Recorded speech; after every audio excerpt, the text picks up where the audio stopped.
দর্শক আসসালামু আলাইকুম। দেশ ও প্রবাস থেকে যারা এই মুহূর্তে আমাদের সাথে সংযুক্ত রয়েছে সবাইকে স্বাগত জানাচ্ছি পাথরঘাটা দর্পণের পক্ষ থেকে। আপনারা দেখছেন যে পাথরঘাটা উপজেলার কালমেঘ ইউনিয়নের কাঞ্চুরহাট বাজারে ফগার মেশিন দিয়ে মশা নিধন ঔষধ প্রয়োগ করা হচ্ছে। আপনারা জানেন যে সারা বাংলাদেশের মধ্যে বর্তমান জেলায় একটি ডেঙ্গু মশার আশ্রয়স্থল এবং পাথরঘাটায় এ পর্যন্ত অনেক মারা গেছে এবং অসংখ্য লোক ডেঙ্গুতে আক্রান্ত হয়েছে। মশা নিধন ঔষধ প্রয়োগ করা হচ্ছে। এটা আমরা যেটা দেখছি আসলে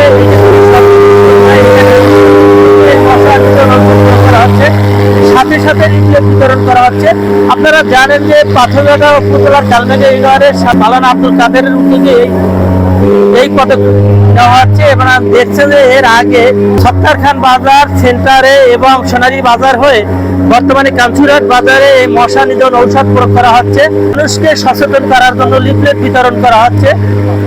এটি আসলে আমরা অনেক সময় দেখি যে পৌরসভাগুলোতে সরকারের উদ্যোগে মশা নিধন ঔষধ ছিটানো হয়। এখানে দেখছি ভিন্নতা যে কোনো ব্যক্তির উদ্যোগে ইউনিয়নের বিভিন্ন বাজারে মশা নিধন ঔষধ প্রয়োগ করা হচ্ছে। আসলে এটা নিশ্চয়ই একটি ভালো দিক আমি মনে করি যে এরকম কাদের মাওলানার মতো যদি যারা সচেতন নাগরিক রয়েছেন অন্য অন্য ইউনিয়নে তাদের উদ্যোগে যদি এমনটা ঘটে নিশ্চয়ই একটি ভালো দিক। বরগুনায় উৎপত্তি হয়েছে, অনেক লোক মারা গেছে, অনেক লোক অসুস্থ হয়েছে, এমনকি আমাদের এই জায়গার 2 জন লোকই ডেঙ্গু মশা আক্রান্ত হয়ে ঢাকা চিকিৎসাধীন আছে।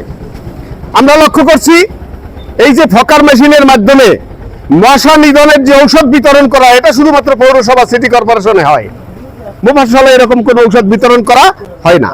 এজন্য আমি প্রশাসনের সাথে আলাপ করে নিজের টাকায় ঔষধ কিনে আলাদাভাবে অর্ডার দিয়ে ঔষধ এনে আমি এই মশা নিধনের ঔষধ অন্তত কালমাগার মধ্যে আমি দেওয়ার ব্যবস্থা করছি। আমরা সকল বাজারে, সকল মসজিদের আশেপাশে, শিক্ষা প্রতিষ্ঠানে আমরা ঔষধ দেব। এবং আপনারা লক্ষ্য করছেন যে আমরা একটা লিফলেট দিয়েছি আপনাদের কাছে। এই লিফলেটের মধ্যে মশা কোন জায়গায় হয়, মশার বাড়ি কোথায়, মামুক বাড়ি কই, খালাক বাড়ি কই, কিভাবে মশা নিধন করা যাবে এই সামগ্রিক পরামর্শ এই লিফলেটের মধ্যে আছে।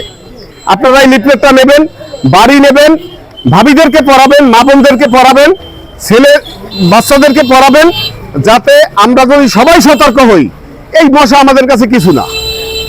আমরা যদি অসতর্ক হই এরকম 10-12 ঔষধ দিলেও মশাকে আমরা নিধন করতে পারবো না। অতএব আমি আপনাদেরকে সতর্ক করার জন্য একটা লিফলেট বিতরণ করছি, সামান্য ঔষধ আমি আপনাদের সৌজন্যে বিতরণ করছি। আশা করি এই পরামর্শ আপনারা কাজে লাগাবেন এবং সবাই সতর্ক থাকবেন, পরিষ্কার পরিচ্ছন্ন থাকবেন, বদ্ধ পানিকে আমরা নিরসন করব এই আশাবাদ ব্যক্ত করে আমি আমার সংক্ষিপ্ত কথা শেষ করছি। আসসালামু আলাইকুম ওয়া রাহমাতুল্লাহ।